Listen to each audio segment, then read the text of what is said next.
Welcome to Bench Points. As you can see, Jake is back with us, but Sam is not. It turns out that when the Baltimore County Church League was looking for a player and they thought they were getting Sam, but they got Jake. And so they were in for a shock when that happened. And Jake comes in there and, busted elbow and all. And this is not the guy we were thinking we were getting. No. So they had to make the swap. So we lost Sam for the episode, but we have Jake back with us. Jake, welcome back. Happy to be back. I played my cursory 3 possessions and promptly sat myself right down on the bench because I didn't breathe anymore. That's right. Making us proud. You were back to where you belong, and now you're back with us where you belong. Yeah. And listen, if you want to tell us about how silly our intros can be, please let us know. We want any kind of engagement, how we can make the show better. Honestly, we just like chopping it up with you guys. That's always really fun. And it just really is been a fun experience, and we're ready for this season to really get underway. We're going to talk a little bit about some exhibition games that have already been exciting and wild. So I think it's safe to say that, college basketball is really, we're right there. We are right on the doorstep of the season. So couldn't be more excited about that. Yeah, I started getting these scrimmages coming out, and we're getting some surprising results, and you never, especially the ones that aren't televised, and even the ones that are televised, you never know how, since there's nothing on the line, you don't know how close these guys are, how much fight there is, and what the rules are. Sometimes seen them play and they give up to 8 fouls or something before you foul out and things like that. But starting to see some of these come out, like St. Louis beating Iowa by 20. Unreal. Whoa, there might be some holes in that Iowa team right now. Oklahoma State beating Auburn. You're testing Steve Pearl. It's a 2-point game, 97-95. You don't know exactly what the rules they played with are. 97 is a ton of points to give up on a ton of points. When you're looking at what Bruce Pearl used to do and how different Stephen Pearl is so far. That's going to be interesting. And to my knowledge, everybody played for both those games. So who knows? St. Louis has a little extra motivation to go out there and put to Iowa but Oklahoma State and Auburn, you all talked about Oklahoma and Texas Tech last week, and that made me feel good because I was getting a little worried of how my Oklahoma stand was going, but that put me right back on that train. Yeah, we were bragging on you. It was like that. You nailed it. So we'll see what comes of it, but I definitely think that these scrimmages it's crazy how elevated they become. I think I heard that the Tennessee Duke game is sold out. Yeah. Oh yeah. It's I think 200 to get in the door is what I'm seeing. It doesn't even count. No, it doesn't even count. That's crazy. I think the highest price one is the Kentucky Purdue one that's coming up, and I think that's 300 plus to get in the door right now. It's crazy, and I love it. This is why college basketball isn't the best, because you get matchups. Even the preseason matchups are incredible matchups. Yeah, it's so much fun. Also is really, really, really fun is when people ask me about this T-shirt. Oh yeah, I love that T-shirt.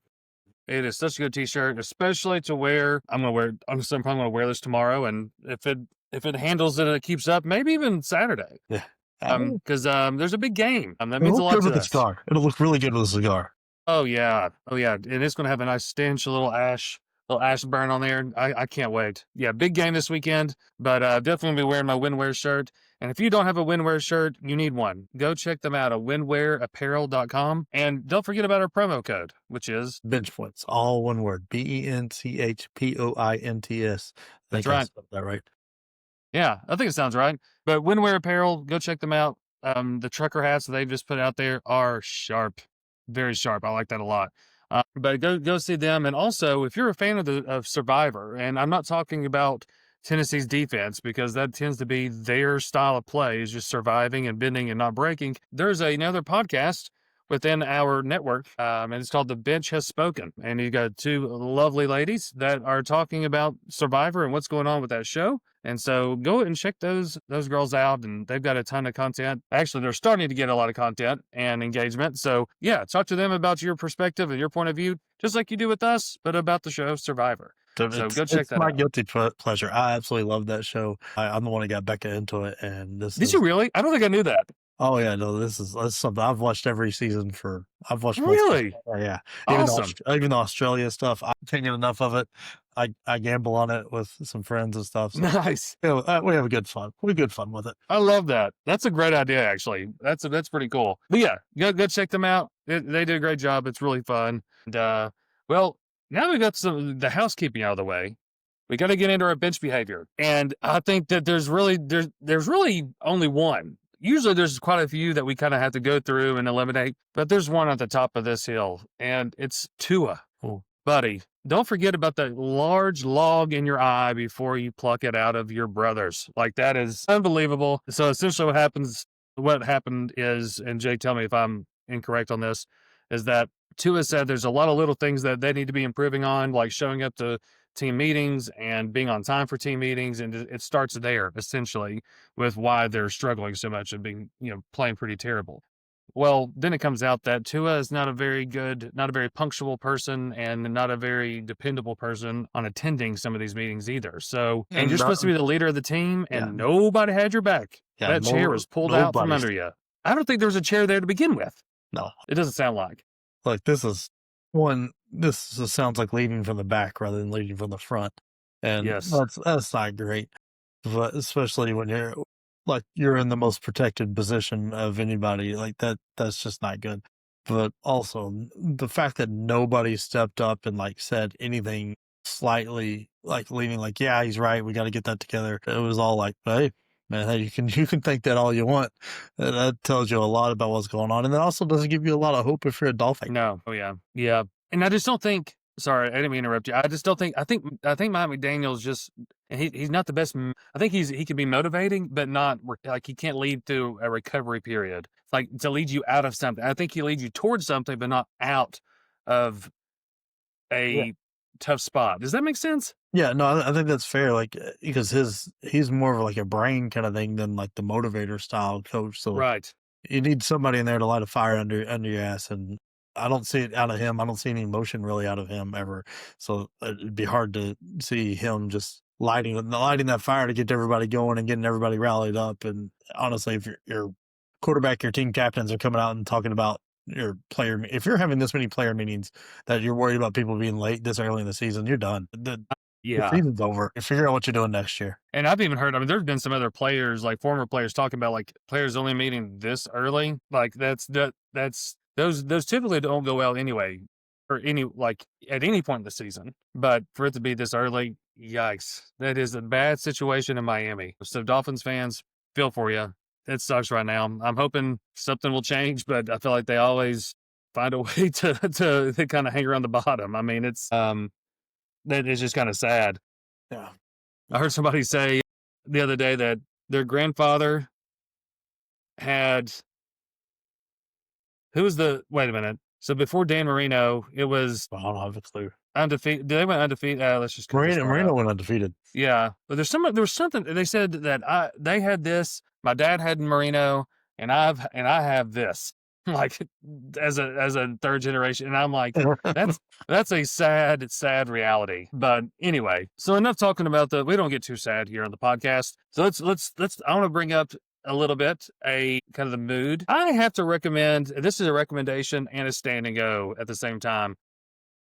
2 for 1? I just have one, and it's called the Ring of the Rowel, and Ring of the Rowel, ROWEL, and it is on the Spurs YouTube channel, and I think it's 50 episodes leading up to like this. It gets through all from the very beginning of the Spurs organization to current, and it is very well done. I mean, excellent. And each episode's like everywhere from like 7 minutes to I say they average about 12 minutes. And my son and I have been watching them right like as he's going to bed and just loving it, going through and just seeing everything from, David Robinson's my favorite player. He's right there. And it's talking about, Tim Duncan being, he was a great swimmer in the Virgin Islands. And I've learned so much more about Pop. Like after they drafted Tim Duncan, he went down there and spent like days with them in the Virgin Islands and just hung out with them. Didn't even talk basketball, just wanted to get to know him. And I just find that incredible because Pop is he's such an interesting cat. He's such a tough love guy, but he loves his players. Like he is He's just been so invested for so long. That's just one of the many things. And hey, great.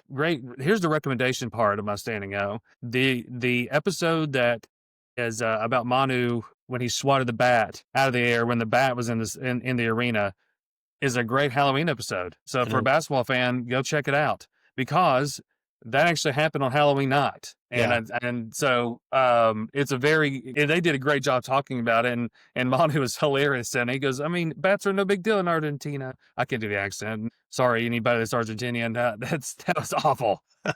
So I apologize to everyone for that. But go check out Ring of the Row. Really, really well done by the Spurs. I'm just eating it up. It is so good. They go back to the ABA, right? Like the Spurs are an ABA team, one of the 2 or 3 that made it. Yeah. And just like the money. Got the Iceman. Yeah, gosh. And they just talked about this last thing I'll say about it. They just talked about tonight about when David Robinson had his 71-point game to win the scoring title against Shaq. That game, I forgot about this, wasn't televised because obviously back then not all of the games were on TV. And so the Spurs paid a guy like $700 to come and film it just in case something happened. That was historic. And he goes in there and he scores 71 points and breaks the Iceman's record with the Iceman on the bench. He was an assistant then. So that was just awesome. And of course, I mean, I love David Robinson. That's my favorite. He's the reason why I love basketballs. That was really neat. So I can't recommend that enough. I think his son's on the Duke staff now. Still, do what? His son's either on the Duke staff or he left to go somewhere else to be on the staff. That's right. Because he walked on at Duke and played for a little bit, and so I don't know if he's still on the Duke staff or if he's. I need to look that up. I forgot about that. That's true. I completely forgot about because I remember seeing David Robinson and Blue and stuff like that, and on the sidelines, and of course they're going to call him out, and he's humongous. I mean, he's still jacked. It's hard to believe how huge he was and how athletic. Like people don't understand how freakish athletic that he was and the size that he was. And he started out in college, his high school or college, and he was like 6'5", and then by his sophomore junior year, he hit 7 feet. Like he grew that much, that quick, that late in life. Yeah, it's craziness. Unbelievable. Do you have a standing O? Do you got anything? I mean, not this week. Nothing to top that. That was the main thing was going on. You've been talking about that for a minute there. Yeah, it really is. It's such a cool deal. All right, let's get into the meat. Let's get into the meat and potatoes of the episode. Obviously, as we already talked about, that we're right on the cusp of the college basketball season. And so all the different polls are coming out, KenPom, AP, EvanMiya, there's all these different polls that are out there. And so we were going to kind of dig into those a little bit. We've talked about them a little bit over the past few weeks, but we kind of wanted to kick things off a little bit, talking about what each of these polls are and like what makes them different and what makes them unique. So Jake, let's kick things off with the good old, I guess let's start with the worst. I hate to say that, but the AP poll sucks, I feel like, in a lot of ways. Yeah. We just need to get it out of the way. Like, it's sports writers that, like, it used to be a great thing where, like, you had all these beat sports writers that were watching a lot of games that most people didn't get to see anymore. And before all these, like, advanced analytics came out, and their votes mattered. And it's like all those guys forgot to watch outside of their local region now. And so you get some very strange results at times, especially throughout the year. I mean, we've already had the football one that we already know, like Florida being ranked and after losing to South Florida, and she got crucified for that. I mean, this one, there's nothing too crazy. I mean, if you can nitpick a little bit on this, I mean, I don't like Wisconsin and North Carolina. I would have much rather seen Oregon, NC State, or San Diego State in those last 2 spots. But that's really it. Are you able to pop it up on the screen? If not, it's totally cool. Yep. Because those are 2 that I thought about as well. Yeah. And I did think Tennessee's a little lower than I like to have been in the top 15. But I get it. Yeah. In my gut, I kind of thought that I was kind of hoping for a top 15. Yeah. There's just too many question marks, right? Yeah. We returned, I think, like 8 total points being scored a game, so you don't know exactly what's going to happen. And right. There seems to be some people think Ament is the number 1 player coming through, and If not, then other people think he's much lower than that, and depending on your opinion there, it goes up and down. But I mean, UCLA, I'm kind of surprised by, but as high as they are, maybe I'm a UCLA hater. I don't know. I don't see it. Well, I am too, and I hope they get creamed. I hope part of me when I first saw that, I'm like, I kind of wish they were ranked higher so they can fall harder. You know what I mean? Yeah, no, I'm with you. And then I was kind of surprised with Duke being that high. I figured they'd be down here around 10. I was wondering what you thought about that. Yeah, I think there's a lot of name there. Sure. And I mean, Shire's been doing good and all of that, but Yeah. you can see there's a significant gap in these ranking points here, where you can tell where the faith is. And there's some interesting ones too, because like there's a big one here between Louisville and UCLA, big one between Illinois and Tennessee, and then like Gonzaga and Michigan. Like you can tell these last 3, 4, like 22 through 25, they were just throwing stuff at the wall here because you go from 300 to 100 and like there's not a big gap in between either of those. So like that essentially it's just guys, a bunch of old dudes that supposedly watch a lot of basketball and write about it and absolutely hate the game because they hate on it at all possible opportunities. Vote on or get their intern to fill out the top 25 teams, and they just the AP compiles them, puts it together. And the points that are listed, those are based off of votes that are provided by the AP voters. Yeah. And I also, one last thing on the AP poll is that Creighton, I felt like was a little bit, I was kind of surprised to see them ranked. Yeah. San Diego State not. They're at the end. It's like they're just shooting in the dark. I don't know. Yeah. Who knows? But like when you start getting into the analytics, that's when we get like KenPom and EvanMiya, or like KenPom is the one everybody's going to know because it's the one that's been going around the longest. I forget how many years. I think 2002 is when this guy started doing this. And that's wild. Like you get some good stuff out of it. Like there's a ton of information here. You got to know a little bit of how to read it, just a little bit. So like right now, anything outside of tempo is for naught. Like all that gets adjusted. Like it's adjusted every day. After every game, he's updating it. You'll see up here, whatever. He's also got coach rankings if you want to pay for his stuff. But you see, like he goes Houston, Florida, Purdue. Like those three seem to be the top three, no matter what site you're looking at, no matter what poll you're looking at. Illinois being up there for him. I know, man. He is much higher on their defense than I would be, but like as we go through all this, like Gonzaga being way up here with a like 20 defense, and then like Tennessee, you see it's flipped. You get the third defense with the 28th offense. Like their offensive rating, and like it's interesting is like the tempo like is wild. You got only 3 or 4 like faster paced teams with Florida, Kentucky, Illinois, Gonzaga. Everybody else is playing that slower, almost 300 plus because there's 365, 64 teams now. Yeah, your top team is playing very, very, very slow with being ranked 361st. You got Tennessee down there at 326. But I mean, he goes through. It's not just the top 25. You can go all the way down here and see, like Mississippi Valley State is the team he's got the worst, set up as the worst team at the moment, and doesn't seem necessarily close. But like it's interesting that like if you're into sports gambling and wanting to know, this is a good place to get some advanced information. And like when you're starting to look at different models or creating your own model or whatever, you can get a lot of this information here.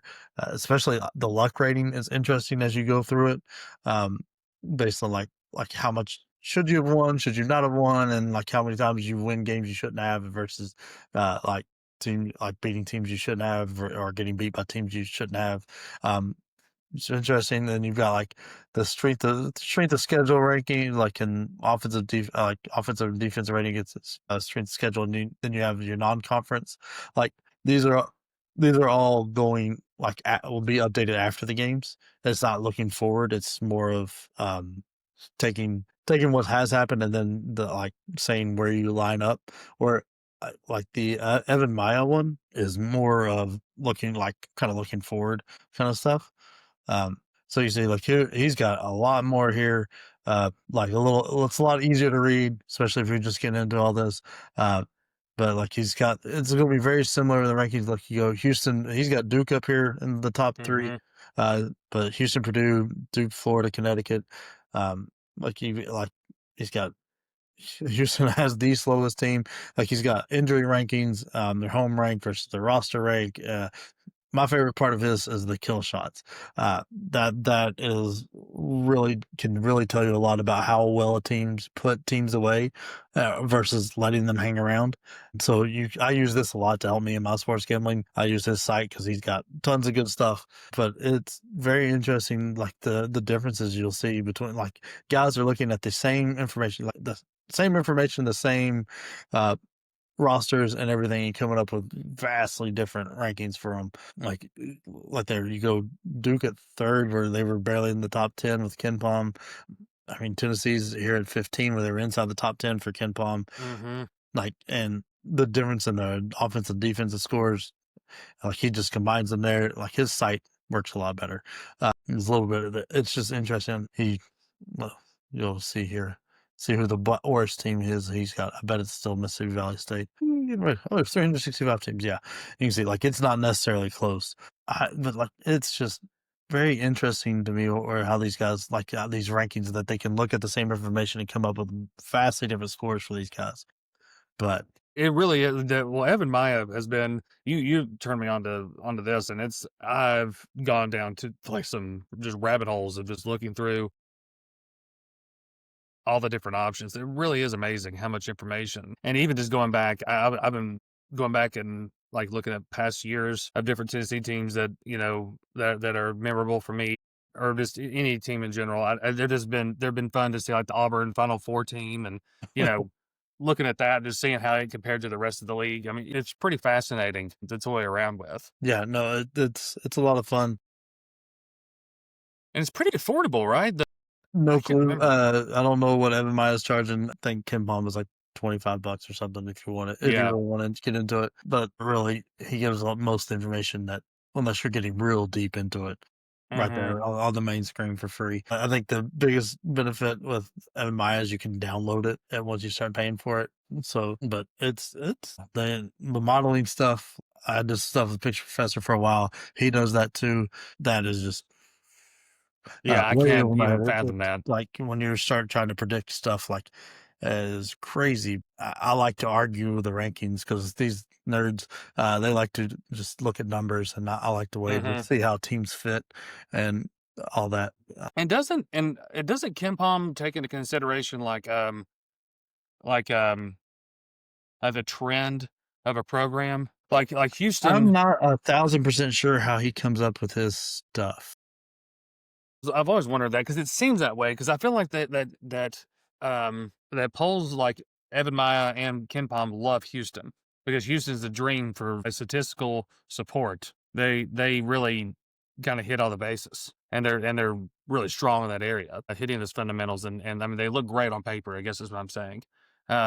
And so I've always kind of wondered if it takes that into consideration of the trends of the team, some like historical data. I've always thought that'd be interesting to find out. Well, they bring in historical data for like these are like player based stuff. So like they're going to bring in the historical data based on like you've returned X amount of players or whatever that actually played significant minutes that That's did fair, that. right? Duh. Like, so we know that's why like teams like Duke will get punished more in KenPom than they will in Evan Maya based on stuff because freshmen are question marks. So like you'll see teams that are very like heavily or very young, and these preseason parts are like you're grading their talent based on what they did in high school and against other top high school players, but you don't know what they did like in college. So Sure. like BYU is like 18th, where they probably after the first couple weeks you're going to see them either jump up or come down once they start getting data on what demand set and all of them are going to Hmm. do against college competition. Who knows? But like some of the parts I like to pick on, like Duke is last year. Duke was a numbers darling, and it kind of made sense. This year, I don't get it. Um, and being up that high. I know they're extremely talented. The returning production isn't there. Same thing with like Arkansas. This is I've been where waiting for you to bring that up. these teams. I mean, Arkansas is down at 29th, which feels a lot better. Yeah. But like, I don't know. This is where, it's the whole eyes versus the numbers kind of deal. Which one are you trusting? I will say this: numbers will help you gambling wise for all in season. Doesn't eyes tell you a lot more when it comes to tournament time. That's more about how a team's playing versus like how good they are. Oh yeah. It doesn't take into consideration. It doesn't calculate the hot hand. Yeah, Gonzaga is that's the most surprising one to me on KenPom, having them inside the top 10, because everybody kind of thinks Gonzaga is going to be on a down year this year, and he's got them. I mean, being in the top 10 on KenPom, that's what, a 2 seed that they're looking at, and Yeah. that seems awfully high. I mean, he's got them with. What's surprising is not really knowing Gonzaga to be a defensive team. Having them as a top 20 defense right now is shocking to me. I mean, that's putting them above putting them above teams like well above Purdue. There, putting them around Arizona, Vanderbilt, that kind of range. Like, it seems like that might be a little bit too high on the defensive side for them. Offense feels right because Hugh's a great offensive coach. Having them inside the top 10 offense makes sense and the style they play with that tempo. That's a little bit shocking to me. Is there anything that stood out with you on KenPom? Well, I noticed a big flip between St. John's and the AP poll to KenPom. I thought that was a flip. What was the AP poll? I think AP fifth. poll Yeah. had them in 5th. Yeah. And then 16th for KenPom. I just find that interesting based off of the kind of season they had last year and what they're bringing back and what they have right now. And okay, sorry, I'm almost pivoting a little bit on this, but how quickly typically does KenPom and EvanMiya win after a game? How big of a swing do you see in the changing of these rankings? Early on, you'll see some jumps, Mm-hmm. like, bigger jumps, but as the season goes on and they've got more data, the jumps are like 1 or 2 spots, not like they'll see some bigger jumps here. Like, if say, like, especially when we get to like the players era, where like that's like the teams who play their 4th or 5th game and they're playing against some real competition, you'll see some teams skyrocket and some teams tank just because like they'll have some real data out there. Right. But it's really like it's an efficiency based things. Does who you're playing doesn't have too much of an effect on it, because great teams beat the crap out of terrible teams. If you're not a great team, if you aren't beating the terrible teams by 50 when you have the opportunity, and that's what I mean. Like, these will tell you, like, these things will help you with your gambling. Like, sometimes, yeah, most of the time it's not smart to take the plus 30 or the lay to 30 points, but when you're looking here and you've got ratings like that show you how good they do, how efficient they are all the time, and then you go, okay, it's a little more safe with this Houston team whose defense suffocates you and has a top 10 offense versus teams that have a little bit lax on defense and maybe not as big of an offensive efficiency rating. Like, Tennessee would be one of those that, like, that offense is a little bit suspect, being outside the top 25, but they're going to kill you on defense. So they may not beat you, may not be able to cover the 30 because they might not score enough to beat somebody by 30. Very good point. Very true. Also, I like the San Diego State and the KenPom. I feel like that's where they should be. But I tell you what, I kind of love to see is Providence. They're Yeah, at they're 48th, but still not terrible. a little bit shocking to me. I haven't done that high. That feels. But you think they should be lower. Lower. It's not. I just want Kim English to be. I just want him to do well. Yeah, I want him to do well too. Yeah. But I was a little bit surprised they came in the top 50. I don't think there's like sub 100, but I didn't think they'd be in the top 50. Yeah. But North Carolina sitting at 33, I think, is going to be kind of surprising to people, because it's just the name recognition. Like, that's putting them down with not that far from Indiana, sitting around Oregon and NC State, Cincinnati, Texas A&M, and Maryland. I don't think KenPom's as much as player based as EvanMiya's is, so I don't know what to make of Cincinnati and how much Jizzle James being kicked off the team matters here yet. Mm-hmm. But it's just interesting because you had people ranking them in the top 25 above Oregon and NC State. and above San Diego State.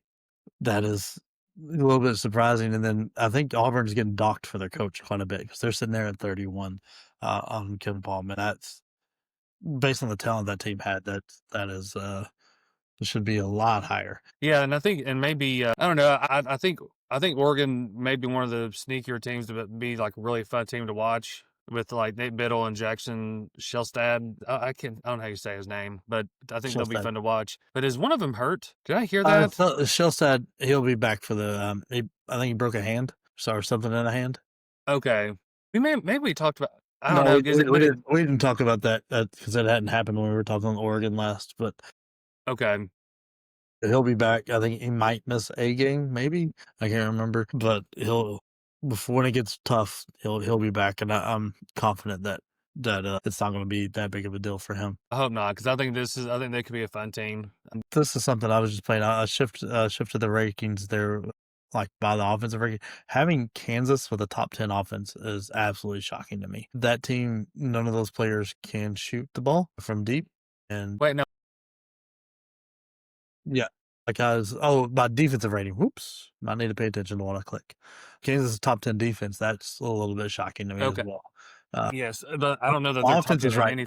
42 ranked offense is right. Yeah, defense is. I did not see that coming. That's putting a lot of faith in some guys that I don't know have proved it enough. But at least I will say this about the AP poll. I think they dropped Kansas quite a bit. I mean, they've been the top seed the past 2 seasons, and then for them to drop to where they are, at least they're getting noticed as not being as good as they are expected to be. Well, yeah, going back to the AP poll there, which team do you think in the top 15 or top 10 is the first one to completely drop out, or will be? Because there's always somebody that drops out.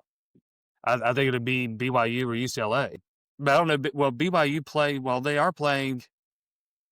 Well, no, that's an exhibition, right? Against North Carolina, I believe. Yeah, I believe that's an exhibition game. And it really depends on how early what their schedule looks like. You're not going to get docked for losing, docked too hard if you're losing against name brand teams. You've got to find somebody that's pulled state, and drops 2 win like UCLA, who hadn't led anything, and then goes and loses to Northwestern. I know they have Donovan Dent, and I get that, but I mean that dude can't do everything.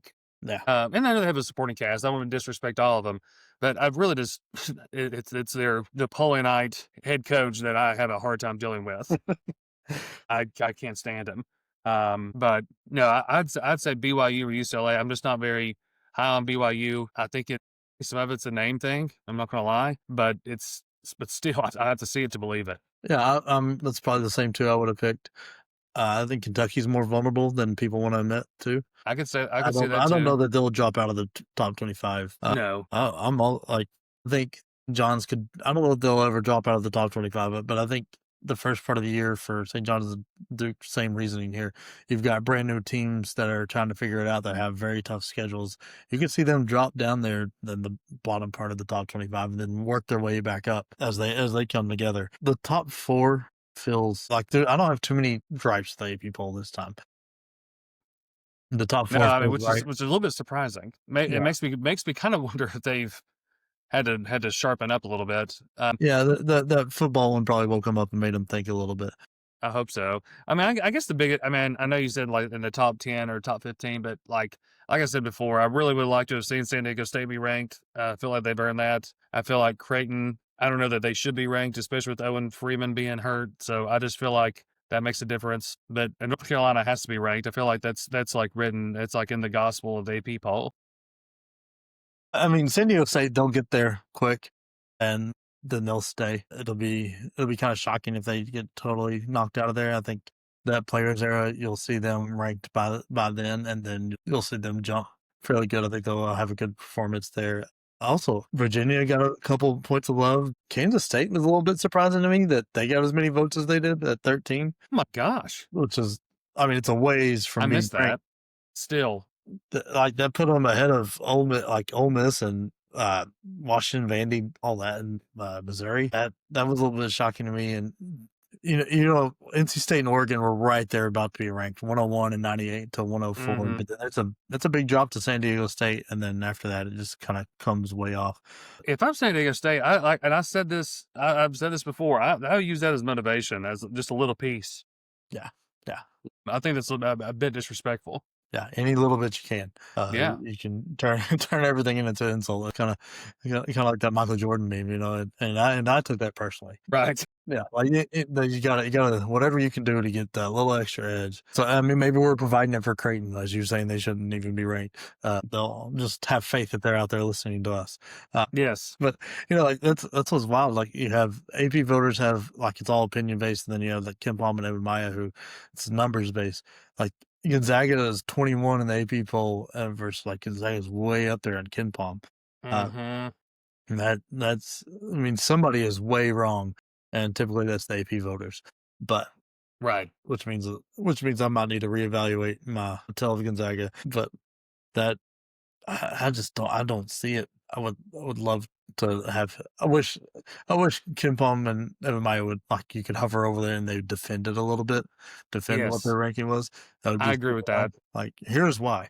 I wonder, I wish, and I mean, I guess, we've already kind of addressed it, but like, I think I love the big swings, like the big changes. I mean, Tennessee's a big change from AP poll to the others. Illinois' got a big swing. Vandy's probably the biggest. Well, no, pretty big swing. I mean, they're 19th in KenPom, which I think that's pretty. Yeah, no, that feels right on. That's pretty impressive by them. I think they've got something here. Unfortunately, God, I don't know if I'm prepared to deal with them. That school is coming around. Like the football know. team is good. No, you got basketball team is good. Baseball's always been good. Oh yeah. The No, nerds are coming for I us. hate that very much. But I think Michigan State could be up a little higher in KenPom, but there's still a lot of the injuries and things. I think that's Glenn where going they're for taking a hit. being out for the year, I think, is hurting them because it's putting guys in positions that they hadn't been before. So I think that's where there's a lot of kind of like the same thing with Tennessee and the people. Like there's a lot of question marks that need to be answered, and we'll see as we go that first week or so. You can get a good feel of a team, but I don't know. Like, I absolutely love all the speculation you can do off these rankings and see like, oh, who's going to do what and like that kind of stuff. Like it's a lot of fun because that means we are like inches away from the season starting. And Oh yeah, that's and I also wonder. I find it interesting too, like how much difference that coach makes. Like when it comes to obviously the Bruce situation and passing the torch, even like Buzz Williams from A&M to Maryland. What difference does that make? well, a lot of that is because, like you'll see, he brought a lot of his players with him, and the same thing with Iowa. He He brought a did, lot of those yes. guys. So, like, there's not as like with the transfer being as open and whatnot. You're not having as many like question marks there with guys. Like it's like okay, you know exactly how this guy plays with inside his system. Like there's no uh like it's not like Buzz Williams is going to get to Maryland and go up and now we're going to play the block line defense that Virginia did, and we're going to run that offense and try to score 12 points like that. Like it's not going to switch that around. So he's going to have the same team with the same system. So Yeah, but he's always going to wear a suit. yeah, yeah. And he's always going to be on the bubble. That lived on the Gosh, bubble at Virginia Tech. Did a lot of that at Texas A&M. So Maryland fans, I'm sorry, you're just going to be on the bubble. I mean, seriously, he kind of floats all the way around there. And anytime that he's about to be like on the hot seat, he'll make the tournament or he'll make a run in the conference tournament. I feel like I heard something in passing about Iowa, and I don't even know if it was negative or not. I just feel like I heard them in the news. Like I heard them on a podcast. Again, I've been pretty much anytime that I'm like working or doing anything, I'm listening to these college basketball podcasts, and they're all running together. But I feel like something was said about Iowa, but I can't find anything, so I might be completely off on that. But I will say that if you've not heard the interview on College Basketball with Tom Izzo, Yeah, it's actually really nice. It's a nice podcast. It's like that dude. So he's just great. He's such a legend, such a pro. You know what I've noticed about some of these like old coaches that are like there's got to be a different word for guys that are like Hall of Fame worthy. Like there's Hall of Fame worthy, then there's these guys like Izzo and Kay and all them. There are such great storytellers in interviews And, like, that seems to be I a common know. trait there.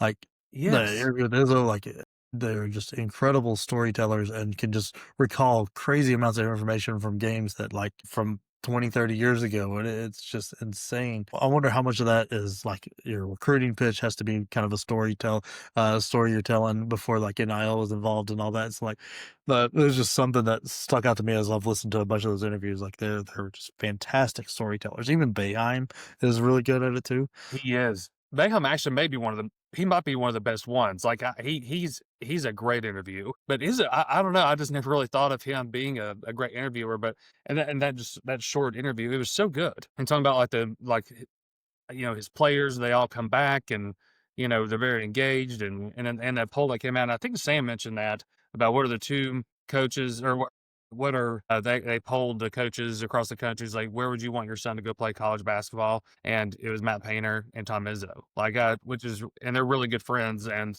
in the same conference. It's just really cool. And I respect the mess out of both of them. But yeah, that is kind of interesting. It probably is. I never thought about it like that with their recruiting pitch. They probably do. And they've lived, I mean, their whole world and the majority of their life has been surrounding basketball and their whole family's involved. And, like, kissing ass to get money and all that, 'cause so you gotta remember that's what Pearl was great at. He was Yeah. absolutely fantastic, which he's joining TNT now, is what I Dude, saw what? for, That's for their mixed college behavior in my sports. opinion. He is I think that just came out today, joining their college sports stuff with Jalen Rose and Jamal Mashburn. Mashburn. Yeah, somebody else is there too. That'll be fun because I mean, like, you'd meet Bruce Pearl doing, like, whatever fan thing he was, and then, like, 3 weeks later, he would remember your name. It's like, how do you do that? Yeah. You met 17 trillion people in the span of 3 weeks and somehow are pulling out every one of their names, even, like, non-significant ones, like myself. Well, I feel like, don't you feel, and I know we're kind of spinning into another topic, but like I find it very interesting that Bruce, I mean, why do you think he really left? I don't know. It's made it even more strange. Also, isn't that gig like for like West Coast or is it Big Ten? And I feel like it's primarily something like it wasn't what I thought. Let me see. I think TNT still has the March Madness contract. That's a big part of it. True, which he would be great for the tournament. Yeah. Yeah, it's just that was Oh my gosh. You know what? what? Sorry, I have to say this. You know who Bruce Pearl is? The new Dickie V. Please no. That's going to be it. He's going to be him. Man, people revere Dickie V, and, I don't know.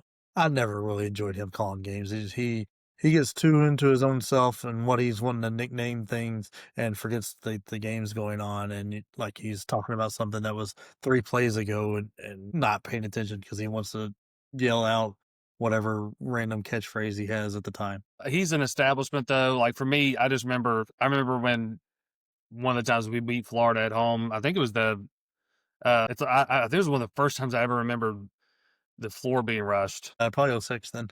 Yeah, that sounds about, yeah, '06. That's when it was. And I remember busting it down there just to be able to see him. Yeah. Like to see Dickie V there because this is like, oh, it's just cool because he hated us. I mean, he was up He's Florida's ass so Well, far he's he a can't front see. runner, like, he was all over Duke and their hate, like, and that massive run all the time, and then he would switch to North Carolina when they had the better team, and then he was on Florida for those 2 years, acting like he was ahead of the game when all he did was just watch the first 4 months of ball and then decide he wanted to be a Florida guy. Yeah, yeah, and he tends around his mouth, and that whole thing would happen. That story about him about to be on the radio, and they overheard him going this whole rant about. I guess Billy Donovan had said that he would have never taken Joakim Noah if he could have had somebody else.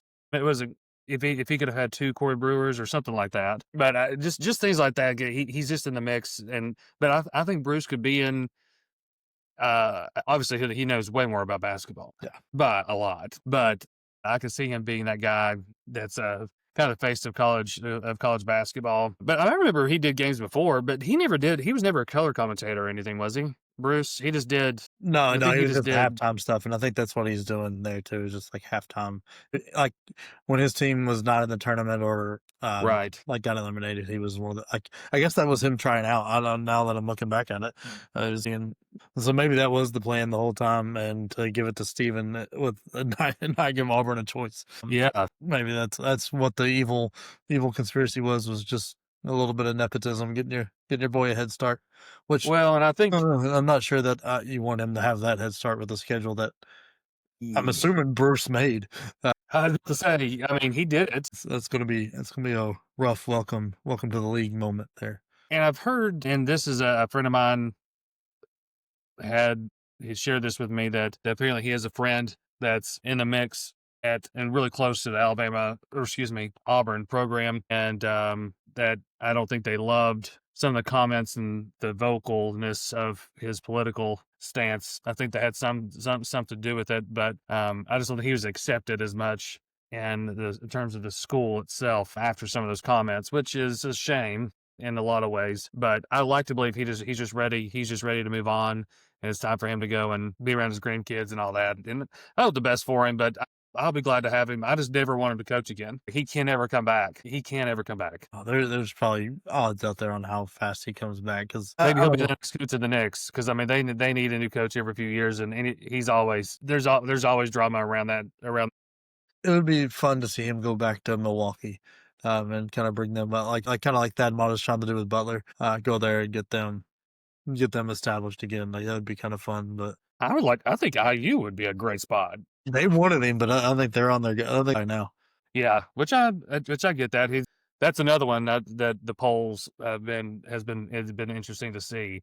I don't think they're getting talked about enough. Apparently, Lamar Wilkerson is getting a lot of love at the same Houston State, and look, I've started digging into it a little bit. Man, he can shoot. Not trying to take that away from him, but he was also getting the benefit of a ton of just clearly like nobody within 10 feet wide open threes. I don't know if he's as good of a shooter as people are counting on him to be, and that worries me a little bit for Indiana. But I could also be wrong. It could just be like, dude, just lights out, and it doesn't matter if somebody's there or not. And if he is, that's great for Indiana. If it's not, but Indiana's football school now, so I don't see if they even care about basketball anymore. Have they released the number on that yet for whatever his name is?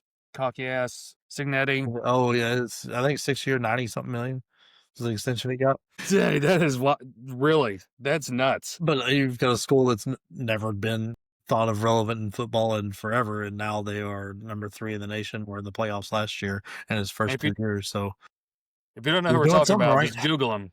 Yeah, that's what he tells. That's apparently that's his recruiting pitch. If you don't know who I am, Google me. I win. Gross. He just gives me the ick so much. No, I think he's a smart dude. I think he knows how to coach. He's doing something right. But golly, he knows how to play the game too. Do what? He knows how to play the game too. He down 17 against Ohio State, I think last year. Instead of going like on 4th and like 6, instead of going for it, punts it with a few minutes, like 6 minutes left or something like that, to keep that score close rather than risk getting blown out. Yeah. Yeah. So like, he played the game to get them in the playoffs last year. For sure. But now they're going to completely earn it, and there's no, because I mean, I think it's all they don't play another ranked team for the rest of the year. Golly, really? I've wondered about that. I meant to look that up. So it should be a cakewalk for them right into the playoffs, probably into the Big Ten championship. Yeah, probably so. All right, do you got anything else? That's it, man. That's it's getting the look from the coach here. I know. We're in no way, shape, or form ready to be out there tonight. But we got to go do our job. And your favorite human victory cigars have got to go do the deal, and put the nail in the coffin because we are blowing this team out. You know what? I could use a close game every once in a while. We're having to get in there. We're playing way too much, way more than we deserve to be playing. That's for sure. All right, see y'all next blowout.